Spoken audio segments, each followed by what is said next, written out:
Sud Radio 10h-11h, Ferniaud fait le marché. Bonjour à tous, comme tous les dimanches, j'ai fait le marché pour vous et dans mon grand cabas de l'info, un anniversaire. Bon, c'est un triste anniversaire du genre que l'on aimerait ne jamais célébrer, le premier anniversaire du premier confinement en mars 2020. C'était le 17, souvenez-vous. Et malheureusement, hier, le 20 mars 2021, sera l'an prochain l'anniversaire du reconfinement pour un tiers des Français. Île-de-France, Hauts-de-France, Haute-Normandie, oui, ça y est, la Normandie est à nouveau séparée en deux, et les Alpes-Maritimes. Bon, alors, il ne s'agit pas de se plaindre, mais de comprendre et de faire un état des lieux en se retournant sur cette année qui a changé nos vies, tous autant que nous sommes. Tout le monde n'a pas été logé à la même enseigne, bien sûr. Certaines régions ont été plus touchées et certains secteurs ont plus souffert que d'autres, et pour des motifs assez différents. Par un trop-plein d'activités, malheureusement, je veux parler du secteur de la santé et du social, mais surtout par une privation d'activités et de revenus, en tête desquels la culture dans son ensemble et le CHR, café, hôtel, restaurant, en raison de la fermeture administrative qui a frappé toute la restauration. En deuxième partie d'émission, à 10h30, nous tirerons les leçons de cette crise et parlerons de la capacité à se réinventer dont ont fait preuve nombre de restaurateurs et de grands chefs. Ils ont trouvé des façons de faire différentes qui ont secoué le marché, figurez-vous. Je vais bien sûr parler de la vente à emporter et de la street food. On en parle tout à l'heure quand le food truck viendra se garer sur notre marché. Allez, mais d'abord, on va faire le point en première partie. Sud Radio, Ferniaud fait le marché. Un petit coup de rétroviseur sur l'annus horribilis, cette année horrible avec Didier Chenet, le président du GNI, le Groupement national des indépendants, qui n'a cessé d'être à la manœuvre depuis un an. Didier, il faut le rappeler, vous avez été souvent dans l'émission parce que on vous a passé le coup de fil pour savoir un peu, vous êtes un peu le baromètre de la profession. C'est gentil, merci. Bonjour Vincent. Alors, puis, je peux vous dire que ça va continuer. Écoutez, oui, je me doute que malheureusement c'est pas fini. Quand vous pourrez prendre des vacances, c'est qu'il y aura de meilleures nouvelles, c'est sûr. Cher Didier Chenet, la dernière fois, je me souviens, pendant le premier confinement, vous étiez en Bretagne. Là, vous êtes resté en Île-de-France ? Oui, je suis resté en Île-de-France. Oui, pour être aux affaires quand même. Oui. Bon, je me doute. Oui. D'ailleurs, cher Didier, vous étiez mardi dernier, un jour où les espoirs étaient encore permis, excusez-moi de le dire, vous étiez mardi dernier dans cette réunion interministérielle avec vos confrères de l'UMIH et puis certains des chefs des collectifs Restons ouverts, etc., pour proposer au gouvernement une sorte de calendrier de la réouverture des restaurants. Oui, on a proposé à ce qu'il y ait un phasage et le gouvernement nous proposait 3 phases que nous comptons bien négocier et que nous allons évidemment négocier compte tenu de la nouvelle situation. Première phase, c'est l'ouverture des restaurants pour les hôtels, mais uniquement pour le petit déjeuner, ce qui n'est pas un grand saut. Oui, ça devrait déjà exister, non ? Vu le peu de clients dans les hôtels, il y a assez de distanciation dans les salles de restaurant. Oh là là, ô combien. Oui, j'imagine. Donc, mais enfin bon. La deuxième phase, ce serait la moitié de jauge pour les restaurants et pleine jauge pour les terrasses, que ce soit pour les hôtels ou les restaurants. Et puis ensuite, la troisième phase, c'est pleine jauge partout, bien entendu avec respect du protocole sanitaire, les 1 mètre de distanciation et le rajout du QR code. Donc, c'est dingue parce que quand vous me dites ça, on pense d'un côté c'est juste la situation normale, celle du monde d'avant, celle qu'on a connue. Et nous, ça nous paraît un truc dingue d'imaginer une pleine jauge dans nos restaurants. On se dit oulala, mais quand est-ce que ça va venir ça ? Oui, c'est vrai que le terme est bon, c'est dingue. Non, mais je crois que là, compte tenu de ce qui vient de se passer, évidemment, on va retourner au charbon, mais rapidement, j'y vais rapidement, pour essayer de raccourcir cette première phase. Et en tous les cas, si nous n'y arrivons pas, en tous les cas, la lancer le plus rapidement possible, au moins dans la partie de la France qui n'est pas touchée. Je crois que c'est ça qui est important. On a une partie de la France qui n'est pas touchée. Évidemment, je compatis avec toutes les zones confinées, bien sûr. Les zones confinées. Mais puisqu'il y a des zones non confinées, puisque le gouvernement confine territorialement, eh bien qu'il nous autorise à ouvrir territorialement. Nous, on est prêts à cela. Et on sera pas jaloux. Et ceux d'Île-de-France ou des Hauts-de-France ne seront pas jaloux parce que les autres vont ouvrir avant. Non, je peux vous dire que le Sud-Ouest et le Sud-Est, ils attendent par les Alpes-Maritimes qui sont touchés. Et surtout, à l'approche des vacances, sur des zones littorales notamment, il y a besoin. Voilà, ce qu'il faut, c'est essayer de faire en sorte qu'on sauve les vacances de Pâques, au moins pour cette zone du littoral. Quand je dis sauver les vacances de Pâques, que les hôtels puissent le soir accueillir leurs clients, et puis pourquoi pas les terrasses des restaurants. Je ne parle même pas de l'intérieur, mais en tous les cas, commencer à... Et c'est pour ça que je dis, il faut peut-être... Enfin, même peut-être. Il faut sûrement. C'est de sûrement, mon objectif, c'est de négocier avec le gouvernement pour que cette première phase soit un peu plus volontaire, un peu plus quand même costaud, en y intégrant les terrasses des restaurants et les restaurants d'hôtel pour le dîner. Alors, voilà. je parlais de l'UMIH. On a encore le temps. Tout à l'heure, vos confrères de l'UMIH et les collectifs, vous êtes tous sur la même longueur d'onde? On est tous sur la même longueur d'onde. C'est ce qui fait notre succès depuis le début. C'est que, je dirais, quelques 4-5 mois, il nous a fallu 4-5 mois pour nous, j'allais dire, pour bien nous rôder. Mais je peux vous dire que maintenant, on parle d'une seule et même voix. Une seule et même voix. Et c'est ça qui change, et c'est ça qui fait que je pense, compte tenu des spécificités des uns et des autres, et de ce que l'on peut apporter, c'est ce qui fait qu'on est écouté.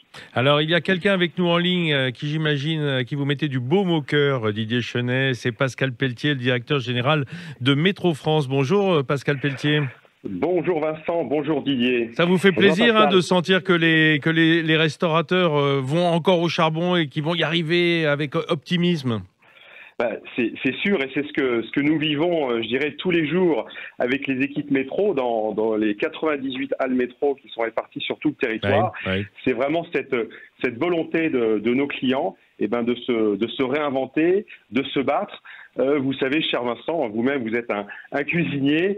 Nos clients, ce qu'ils aiment, c'est cuisiner pour leurs convives, pour les Français. Oui, c'est leur moyen d'expression. Je le dis souvent, comme un musicien, c'est la musique, un peintre, c'est la peinture, un cuisinier, c'est la cuisine. C'est comme ça qu'il dit qui il est, c'est son moyen d'expression. Et quand on l'en prive, c'est terrible. Exactement. Et on sent que nos clients rongent leurs freins. Alors, vous le disiez en introduction, beaucoup qui, jusqu'à présent, ne faisaient que de la restauration à table, ont dû se réinventer. Ils font de la vente emportée, de la livraison. Et sachez que c'est pas forcément simple lorsqu'on a effectivement cuisiné toute sa vie pour recevoir, je dirais, les convives et leur servir des beaux plats dans des belles assiettes. Et mettre ça dans des terrines, dans des verrines, dans des boîtes en carton. Voilà, c'est un autre métier, et on est là aussi finalement pour les accompagner, pour les aider à opérer cette mutation. Et oui, et trouver des solutions, parce que je le rappelle, Métro, c'est un grossiste alimentaire et aussi un peu de matériel de cuisine, il faut le rappeler, mais surtout des aliments et du frais, notamment, parce qu'on a souvent cette image que c'est beaucoup de plats transformés ou beaucoup de conserves, de l'épicerie, etc. Mais c'est surtout le produit frais, votre force de frappe, vous. Exactement. Aujourd'hui, c'est vrai qu'on sert 400 000 clients métiers de bouche, que ce soit des restaurateurs, des boulangers pâtissiers, des bouchers charcutiers traiteurs ou même des primeurs, fromagers crémiers. Et en fait, 80% de notre assortiment alimentaire, ce sont des produits frais, des fruits et légumes, la marée, boucherie origine France, avec grande proportion de produits locaux et de produits de saison. Parce que c'est ce que les cuisiniers français font toute la journée, c'est qu'ils prennent ces produits frais pour les cuisiner. Et les magnifier. Pascal Pelletier, c'est pour ça que je vous ai passé un coup de fil ce matin. C'est parce que vous êtes un baromètre en fait de l'activité et de la santé du secteur. Vous êtes directement impacté par cette fermeture des restaurants. J'imagine que ça a dû être un choc, comme pour la restauration, le moment où il y a un an c'est tombé. Alors, c'est effectivement un choc important en tant que... Et un choc économique, il faut bien le dire aussi. Et il faut le reconnaître. C'est vrai qu'en tant que premier fournisseur de la restauration commerciale indépendante, on a, comme tout l'écosystème, et là je tiens à le dire, Vincent, pour tous les auditeurs, ce qui touche les restaurateurs, ça touche toute une filière. Ça touche d'une part toutes les entreprises de commerce de gros. Il faut savoir qu'il y en a 150 000 et ça représente près d'1 million d'emplois. Et puis il y a aussi tous les producteurs, les petits fournisseurs en amont, c'est 20 000 petites entreprises, maraîchers, production agricole ou des transformateurs. Et là, c'est 450 000 salariés. Et c'est vrai que en 2020, l'ensemble de cette profession, dont Métro, subi un recul de 35% de son activité. Ah oui, c'est terrible. C'est considérable. Parce qu'en fait, on ne se rend pas compte, on se dit, oh, bah, c'est qu'un tiers, mais en fait, c'est les marges, hein, déjà. Et puis, ça entame après. C'est-à-dire, voilà. vous gagnez plus votre vie, quoi. Alors, on a beaucoup de mal à gagner notre vie. Et sur le début de l'année, lorsqu'on considère donc janvier, février, sur l'ensemble de la restauration, là, c'est un recul de 50%.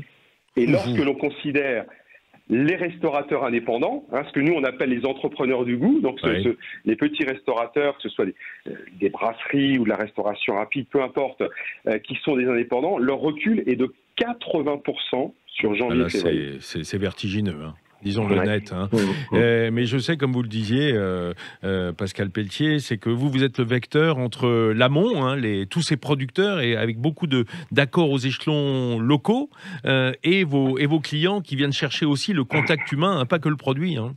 Exactement. On est finalement ce trait d'union entre les restaurateurs et puis toute la filière amont. Il faut savoir que dans nos 98 halles, nos équipes vont à la rencontre des producteurs locaux pour les faire venir et référencer dans nos entrepôts. Et puis on a pris à la faveur de cette crise une initiative, c'est qu'on a créé ce qu'on appelle les carreaux du producteur. Et dans nos halles, on laisse venir, on laisse un espace pour que le petit producteur de fromage local, le petit maraîcher, le producteur de volaille vienne lui-même vendre en direct ses produits aux restaurateurs, sans marge, aucune marge prise par Métro. Et on a lancé cette initiative, par exemple, à Chambéry. Elle va être lancée à Chartres, de façon à ce qu'il y ait ce lien direct entre les restaurateurs et les producteurs qui travaillent avec nous. Voilà, sans visée mercantile, et c'est bien parce qu'on a besoin aussi un peu de solidarité, même quand on gagne sa vie avec ça, hein, même quand on est une entreprise commerciale. Mais oui, alors c'est évident que nous devons bien sûr dégager de la marge pour payer nos employés, nos frais fixes, etc. Maintenant, pouvoir accorder une partie de notre activité, je dirais, à ces producteurs en low-code, à l'entraide, dans ces moments qui sont difficiles. Il faut savoir qu'il y a certains producteurs éleveurs de volailles ou certains maraîchers dont les débouchés sont 80%, 90%, voire 100% la restauration, qui ne travaillent pas, je dirais, avec des hyper ou des supermarchés. Bien sûr. Et donc eux, ils n'ont aucune source de revenus aujourd'hui. Restez avec moi, messieurs. On va se quitter une petite minute. Comme à l'habitude, le quart d'heure est un petit peu entamé. On se retrouve tout de suite après ça. Sud Radio, 10h-11h, Ferniaud fait le marché.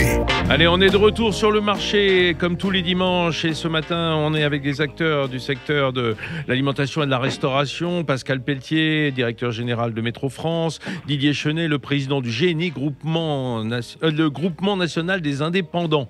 Voilà, les indépendants sont évidemment ces restaurateurs dont on parle ce matin, puisqu'on parle de ce triste anniversaire du premier confinement, et que pour un tiers des Français, l'anniversaire malheureusement se prolonge, puisqu'on est rentré dans un deuxième confinement en Île-de-France, Hauts-de-France, Haute-Normandie, Alpes-Maritimes. Eh bien, ça touche quand même un tiers des Français, c'est beaucoup de monde. Hein. Alors, Didier Chenet, on le disait en première partie d'émission, vous étiez dans cette réunion interministérielle, il s'est proposé un calendrier qui n'a pas été accepté pour l'instant, et surtout, il n'y a pas beaucoup de visibilité. Est-ce que vous pouvez nous donner de l'espoir pour les mois à venir, et notamment pour toute cette France qui n'est pas touchée par le reconfinement? Vincent, vous me connaissez, je suis un optimiste et je veux gagner. Je veux que nous gagnions pour la profession. Oui, je veux redonner espoir à nos professionnels. Encore une fois, toute la France n'est pas confinée. Il faut le dire pour que tous nos clients le sachent. Mais bien sûr. Et puis, je vois dans les nouvelles mesures qui ont été prises, le couvre-feu qui est porté à 19h. C'est important. Nos restaurateurs vont pouvoir récupérer de la vente à emporter qu'ils avaient perdue avec certaines fermetures à 18h. Donc, voilà. Nous, maintenant, on va tout faire pour que le délai de prévenance qu'on a demandé de 3 semaines, il parte dès la semaine prochaine, qu'on puisse absolument démarrer, lancer les phases. Démarrer la déflation. Voilà. Et essayer de voir cette petite lumière qu'on apercevait On a un petit peu plus de mal aujourd'hui à l'apercevoir, mais je bien pense sûr. que ça va nous faire du bien. Mais attendez, Didier oui. Chenet, excusez-moi, vous m'avez dit, en fait, le confinement, enfin, comment dire, le couvre-feu est parfois plus difficile pour l'activité de la restauration que le confinement. C'est pas si mal, en définitive, qu'on soit confiné dans une partie de la France, mais que le couvre-feu soit reporté un peu plus tard? Ben, c'est important parce que 18h, c'est l'heure de sortie des bureaux, ou même c'est traditionnellement l'heure à laquelle les Français sortent, même pour aller chercher des enfants. Et donc, on avait perdu cette vente à emporter. Ah bah j'en suis témoin, plus personne ne pouvait faire ses courses en sortant du bureau, et surtout pas dans la restauration. Et là, 1 heure, c'est bien. Bon, tout le monde, encore une fois, ne va pas être sous confinement. Donc, bien sûr. Il va y avoir encore des sorties de bureau et ces choses-là. Voilà. Je crois que c'est ça ce qu'il faut voir, c'est se dire, bon, et ben maintenant, faites-nous confiance, on va retourner voir le gouvernement qui nous a beaucoup aidé. Parce que là aussi, il faut quand même le reconnaître. Oui, c'est vrai. C'est vraiment, on l'a dit toute cette année, qu'on n'était pas si mal lotis en France. Voilà, c'est les petits producteurs qui sont les plus mal lotis. Il faut penser à eux, Pascal l'a dit. Donc, nous, je ne dis pas que c'est royal, mais bon, on a obtenu un soutien qui est important de la part du gouvernement. Et puis, dernière lueur d'espoir, Vincent, bon, ça rien. Moi, je voudrais féliciter Alexis Pinturo, un formidable champion de ski. Ah, bah oui, Fils d'hôtelier-restaurateur. Ah, ça fait plaisir. Joli clin d'œil pour la montagne qui a été fermée. La France qui gagne et la montagne qui gagne dans ces périodes difficiles, effectivement. Sans remontée mécanique, il a dû tout faire en peau de phoque, Pinturo. Merci. Il a remporté une grande globe. Voilà. Merci beaucoup, Didier Chenet. Je vous laisse. Je vous souhaite un bon dimanche et de reprendre dès demain le cartable pour retourner faire le tour des ministères pour essayer de défendre la profession. Merci, Didier. Bonne journée. Tout est prêt.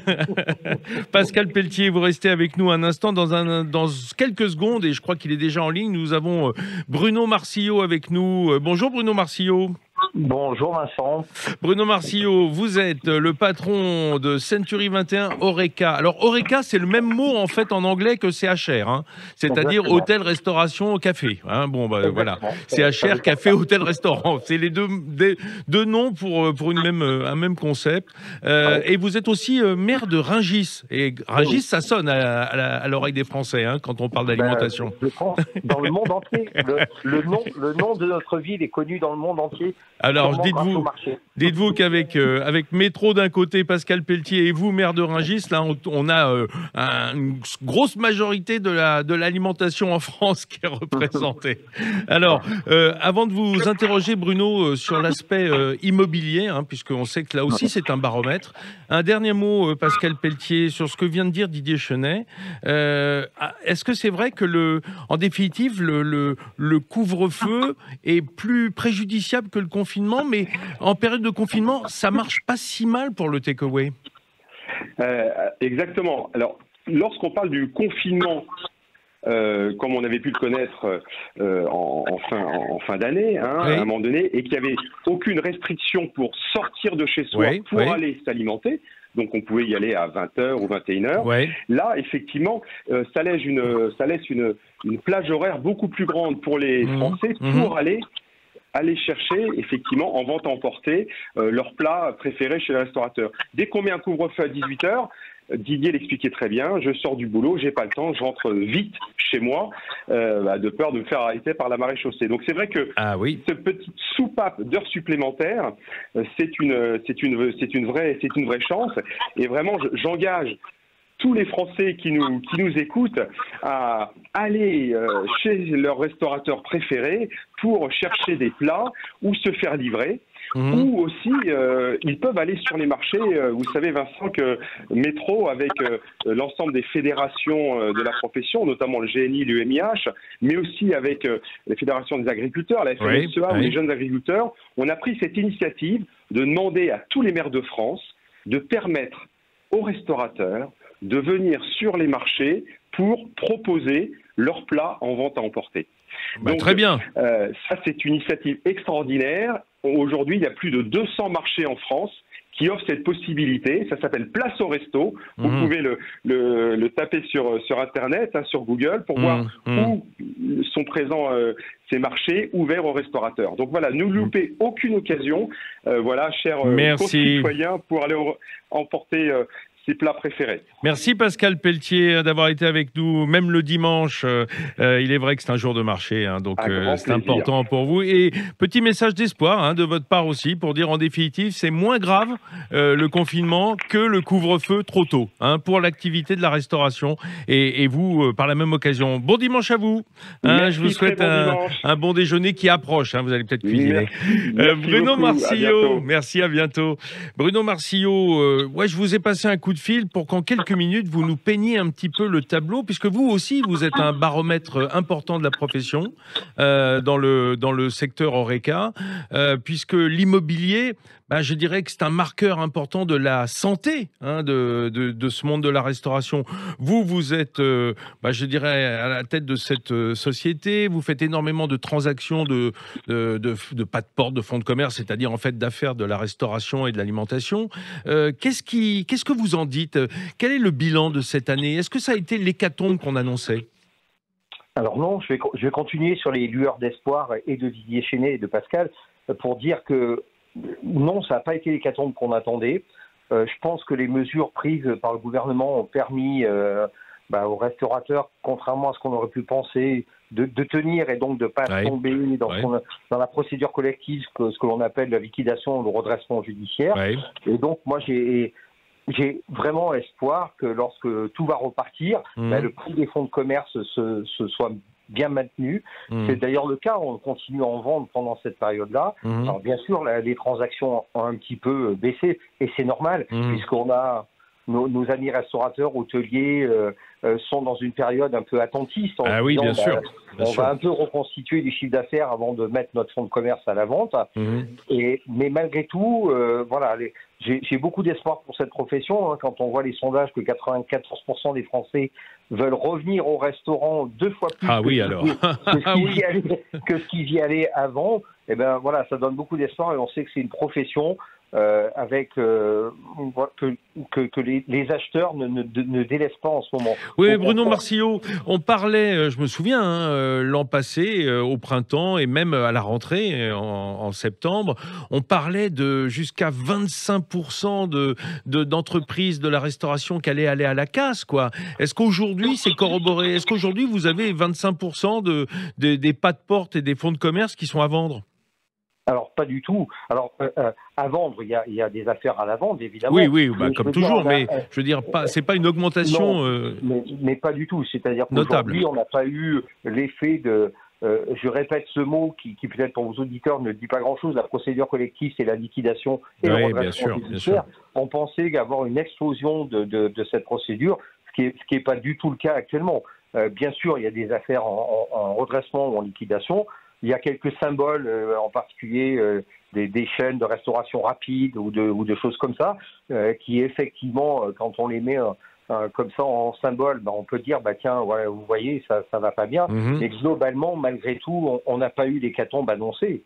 Eh oui, tant mieux, parce que vraiment, tout le monde, les plus optimistes disaient 20-25%. Hein. Parfois, c'était pire. Mais comme vous le dites, hein, le gouvernement a bien aidé, malgré tout, avec le chômage partiel et les mesures d'aide. Mais vous craignez pas, vous, en un mot, hein, une seconde vague avec le remboursement du PGE qui s'annonce là pour l'année qui vient, et si ça se prolongeait trop, évidemment, la fermeture. Évidemment, si ça se prolongeait, ça deviendrait compliqué. D'un autre côté, le PGE, il y a une possibilité, comme vous le savez, de reporter le remboursement du PGE d'1 an. Alors, effectivement, dans 1 an, on espère tous que nos commerces de bouche vont pouvoir, de restauration et d'hôtellerie vont pouvoir reprendre très rapidement, et reconstituer du chiffre d'affaires, reconstituer de la trésorerie, et que donc, ce PGE se remboursera... non pas facilement, mais au moins qu'on pourra rentrer dans une période de remboursement du PGE qui fait...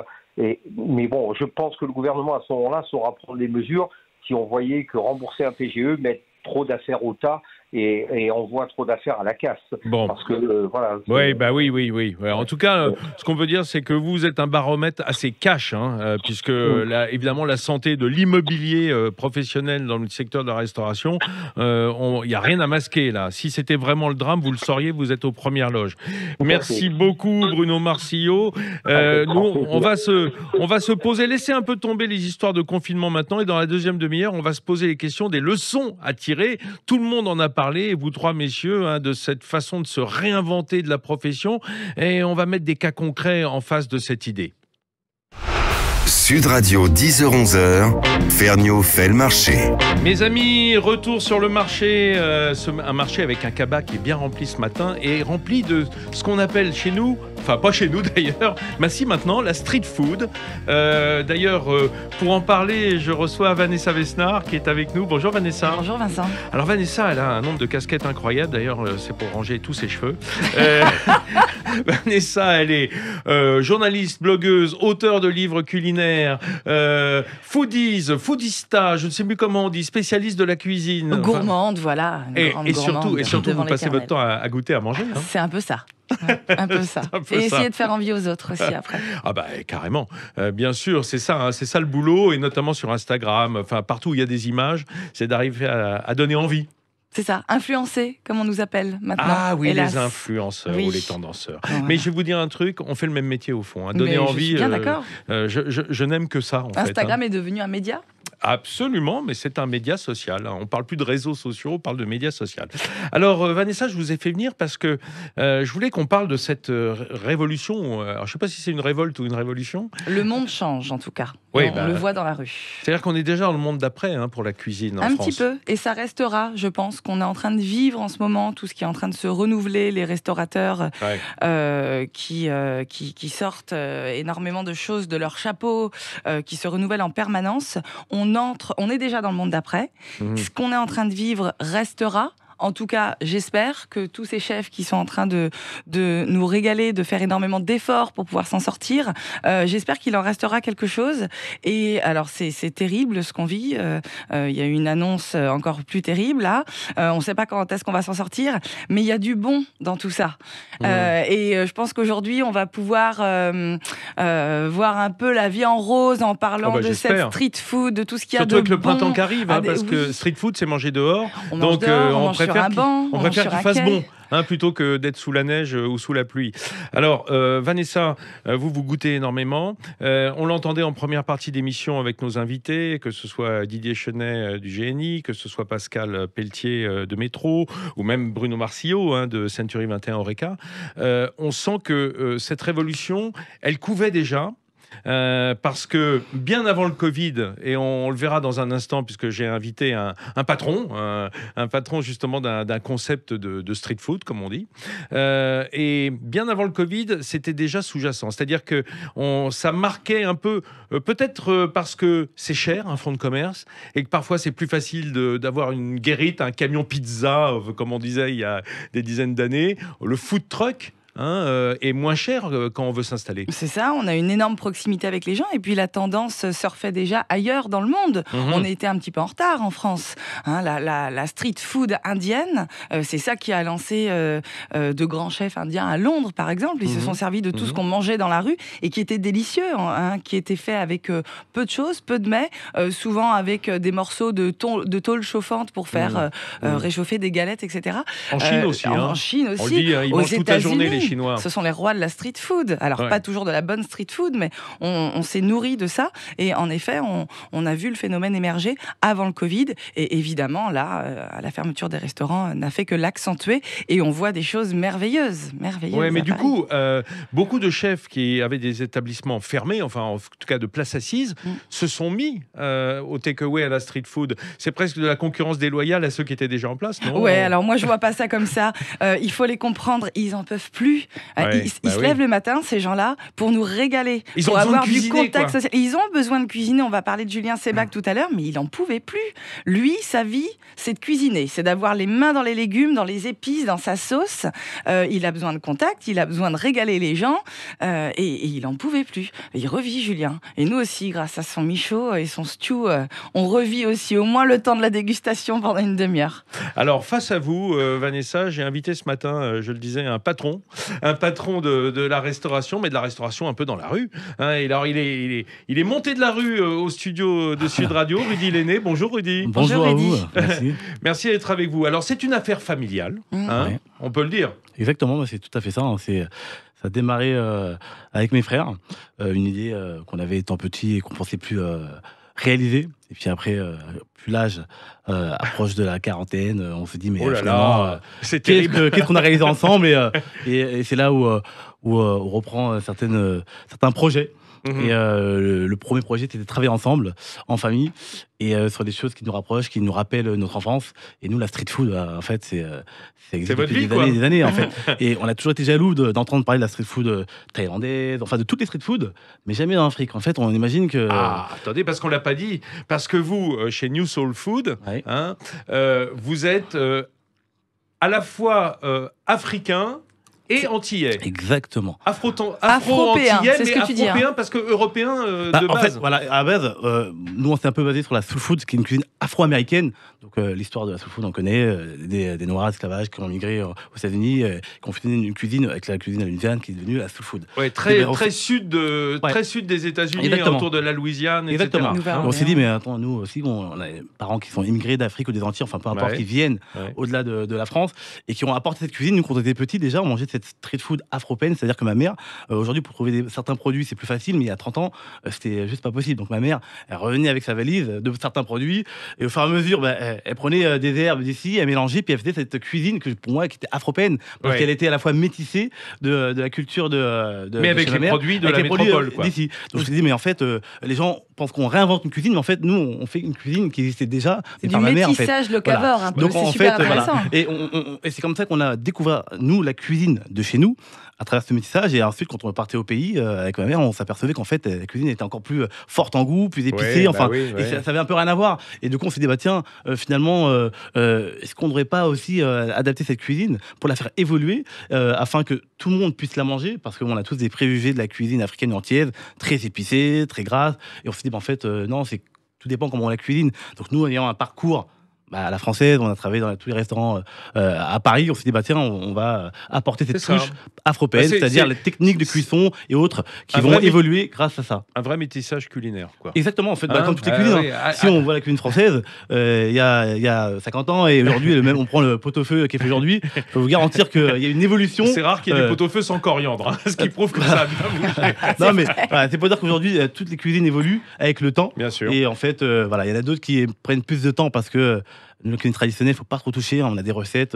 Alors justement, Rudy, pour donner une idée à ceux qui nous écoutent, c'est quoi vos grands plats, vos grandes recettes, vos best-sellers au maquis? Parce que vous n'êtes pas corse, mais ça s'appelle quand même le maquis. Oui, parce que le maquis, en fait, ça fait référence à ces cuisines de rue, en fait, ces street food qu'il y a en Afrique, qu'on appelle les maquis. En fait, les maquis, là-bas, c'est des choses où on mangeait des viandes de brousse, enfin des choses en secrète, on va dire. Eh oui, c'est ça, un peu sous le manteau. Voilà, exactement. Après, c'est devenu, on a des vrais maquis comme des restaurants, mais là-bas, c'était des endroits où on pouvait boire, manger sur le pouce et manger des viandes, des plats un peu typiques, et c'est devenu culturel. Donc on s'est dit, bah tiens, on fait un maquis, autant l'appeler un maquis, parce qu'en fait, ça reste un peu le prolongement de notre food truck. Parce qu'on a commencé dans la rue, il faut bien le dire, dans un food truck pendant 5 ans. Et on s'est dit, non, mais il faut qu'on garde le même ADN. Nous, on a un principe de cuisson au charbon de bois, donc on cuit toutes les viandes devant les clients. C'est ça qui est fou, hein. Vous avez réussi à mettre une braisière, un vrai barbecue dans un camion. Ah, mais ça nous a beaucoup aidé, parce que du coup, les fumées, quand elles partent à gauche, à droite, je peux dire que les gens viennent manger chez vous. Ils ne demandent pas c'est quelle genre de cuisine. D'abord, ils commandent, après, ils disent, en fait, c'est quoi votre cuisine? Donc, du coup, on s'aperçoit qu'en fait, les odeurs faisaient le travail. Et ça, c'était vraiment très, très fort pour nous. Et vous m'avez pas dit ce que c'est alors vos best-sellers. Best-sellers. Donc, on a le poulet braisé au poivre de Penja. Donc, c'est un poivre qui vient du Cameroun. Alors, ça, c'est vraiment avec le riz basmati Banane Plantain, un riz parfumé et une sauce. Un poivre blanc, un blanc un peu teinté et assez puissant. Hein. Voilà, exactement. Parce qu'en fait, il est sur une terre volcanique. Du coup, ça apporte ce petit punch que nous, on adore et que les gens adorent. Du coup, on a ce plat, d'ailleurs, que on a gentiment envoyé tester. Ouais, j'avais goûté. Vanessa, elle va nous dire dans un instant ce qu'elle en a pensé. Après, on a d'autres choses. On travaille vraiment sur, par exemple, l'afro-poké, qui est un poulet boucané. Donc, c'est vraiment typique des Antilles. Boucané, c'est-à-dire fumé, en fait. Exactement, un poulet fumé. Donc, voilà, nous on a voulu garder...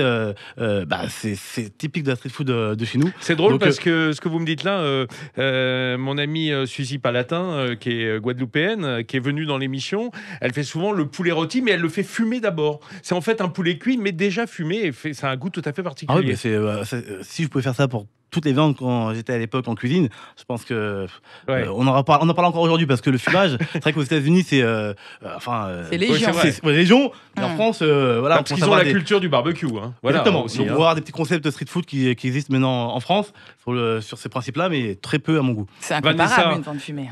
Vous avez goûté New Soul Food. Oui, j'ai goûté. La cuisine, c'est un peu d'abord évidemment beaucoup de métissage dans toutes les influences qu'ont réuni la famille de Rudy. Un métissage, beaucoup de goût, de texture, beaucoup d'authenticité. Et moi, ce que j'ai apprécié, c'est que vous n'êtes pas tombé dans la vulgarisation de la cuisine soul ou africaine. Il y a une sincérité qui reste vraiment sincère. C'est adapté.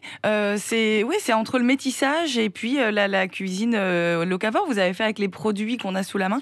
C'est super intelligent et ça réconforte. Commandez. Ah oui, je vous assure. Et vos bananes plantains sont extra. C'est rare d'en trouver des bien cuisinés. C'est vrai qu'il y a du travail. Il y en a beaucoup qui nous écoutent qui ne savent pas ce que c'est que la banane plantain. C'est à mi-chemin, on va dire, entre la banane fruit et la pomme de terre. Hein. C'est-à-dire, parce que ça se fait souvent sauter en rondelles. Exactement. En fait, tout dépend de la maturation de la banane. Vous avez très bien dit, parce que c'est vrai que, par exemple, à Haïti, on la mange beaucoup moins mûre. Du coup, nous, ce qui est pays style le Cameroun et autres, on appelle ça les micelés ou les alocos. Donc là, c'est beaucoup plus sucré. Donc en fait, la plantain, on la mange partout dans les pays chauds afrodescendants, mais pas forcément à la même maturité. Et c'est vraiment ça qui diffère et qui est important de souligner, parce que souvent les gens viennent nous voir en disant est-ce que vous avez des alocos ? Attention, en Côte d'Ivoire, on écoute tout petit, c'est très très sucré.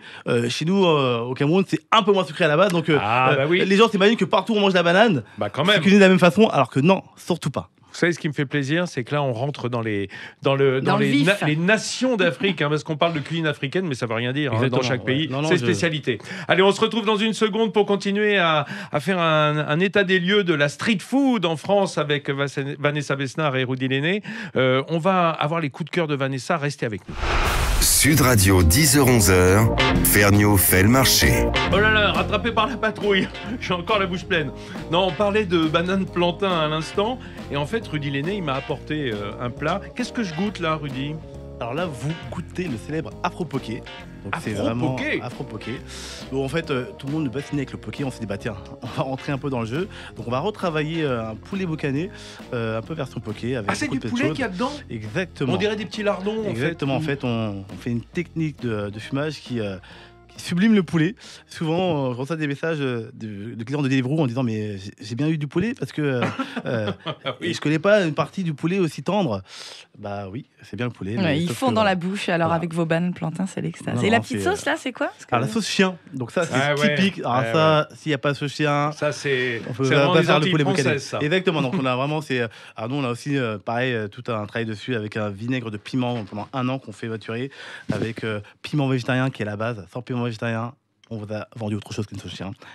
Ça y est, là on est aux Antilles, on est à la Guadeloupe. Tout ce qu'il faut, moi, c'est vraiment une des sauces qu'on demande souvent en supplément. Je le rappelle, New Soul Food, c'est afro, antillo, européen. On est entre les trois. Nous, on cuisine afro dans le sens où pour moi c'est cuisine noire, on va même plus loin, des fois on va sur le côté Maurice, des fois on a des choses. Là aujourd'hui c'est par exemple le chatrou, la pieuvre, ce dimanche pour tous nos abonnés qui attendent toujours de découvrir d'autres produits, parce qu'aujourd'hui on peut pas tout faire dans un restaurant sur street food, il faut avoir quelques produits pour être sûr de pouvoir être efficace, mais on a toujours ces plats du jour qui permettent aux gens de découvrir autre chose. Et on rassure, hein, c'est pas du cochon, parce que autant aux Antilles, c'est pas grave, mais en Afrique, il y a beaucoup de pays musulmans, donc on fait attention un petit peu quand même à ce qu'on met dans les... Ça ressemble à du cochon. Oui, c'est pas ça. Voilà. Donc c'est tenter de découvrir ce que c'est le cochon, entre guillemets. En mangeant du poulet. En mangeant du poulet, allez-y. Allez, Vanessa Bénard, donc, est avec nous ce matin, notre foodie préférée, qui passe son temps à manger. C'est bien, parce que comme ça, on n'a pas à le faire à sa place. Au moins 3 fois par jour. Bah, vous le faites pour nous. Exactement. Hein, pour identifier les meilleurs lieux. Je vous ai demandé en fait de nous faire une petite sélection, qui sera un peu parisienne, il faut bien le dire. Oui, on fait un peu de parisianisme aujourd'hui. Mais c'est pas grave. On se rattrape la semaine prochaine. Promis, on part en province. On ira à la recherche dans les régions. Mais pour l'instant, moi, ce que je voulais avoir, c'est la tendance. Et c'est pas mal Paris pour en juger parce que c'est extrêmement divers. Hein. C'est complètement divers. Alors, vous m'avez demandé mes coups de cœur, Vincent, ça a été difficile. J'ai pu en noter 10. Voilà, donc j'ai remarqué une grande émergence en ce moment de la cuisine libanaise et de la revisite de la cuisine libanaise. Il y a 3 adresses que j'adore à Paris. Je ne sais pas si vous connaissez le restaurant Ébé. C'est un restaurant qui a été fondé par Carole et Imad. Ils se sont entourés de Michel Portos, chef 2 étoiles, pour créer leur carte, et Clément Courtemanche en cuisine. Et alors, Carole et Imad, c'est vraiment typique de ce couple qui a mal vécu le confinement. C'est-à-dire, eux adorent recevoir leur clientèle, ils adorent ouvrir leur restaurant, ils adorent proposer à leur clientèle de nouveaux plats, et ils se sont trouvés complètement démunis et malheureux. Ils veulent travailler, ils veulent nous voir, ils veulent nous régaler. Donc, ils ont créé à côté des baies, quai des Grands Augustins, une petite guérite qui s'appelle Yabaïté. Alors, c'est adorable parce que Yabaïté, ça veut dire... Mon tout, ma maison, mon amour, c'est vraiment une petite expression très affectueuse qui vient du village d'Imad. Et on a de la street food libanaise. Alors évidemment, on retrouve les shawarma classiques, aussi un taouk de poulet. Un taouk de poulet complètement dingue. On parlait de ton poulet hyper tendre. Là, on est sur une belle tendreté aussi. Hein. Franchement, on va tester. Ils font une crème d'ail maison. Les pains pita sont faits maison tous les matins. Là, ça change tout. Hein. Ça change tout, ils sont fabuleux, et ils ont un petit barbecue. Les viandes sont grillées au barbecue, la kefta, elle est dingue, les beignets de poisson sont très bons aussi, et même le sandwich veggie que je boude habituellement, avec chou-fleur et aubergines frites, délicieux aussi. Génial. Ça, gros coup de cœur pour Yabaïté dans le 5e. Alain Djam, qu'on connaît très bien, notre chef chouchou libanais. Qui a ouvert son resto libanais juste avant le premier confinement. Juste avant, mauvais timing. Bon, on l'a eu dans l'émission, on l'adore. Alors j'ai vu qu'il faisait des galettes libanaises. Oui, le sage. Alors le sage, c'est le nom de ce morceau de tôle bombée chauffante sur lequel justement on fait cuire le sage, la galette. Alors ça, si vous avez un petit plan street food à vous faire cette semaine, goûtez le sage. C'est à tomber. On est sur un pain qui est beaucoup plus fin que le pain arabe. D'ailleurs, il s'appelle le markouk. C'est vraiment fin comme une feuille. Et d'ailleurs, markouk, ça veut dire aminci.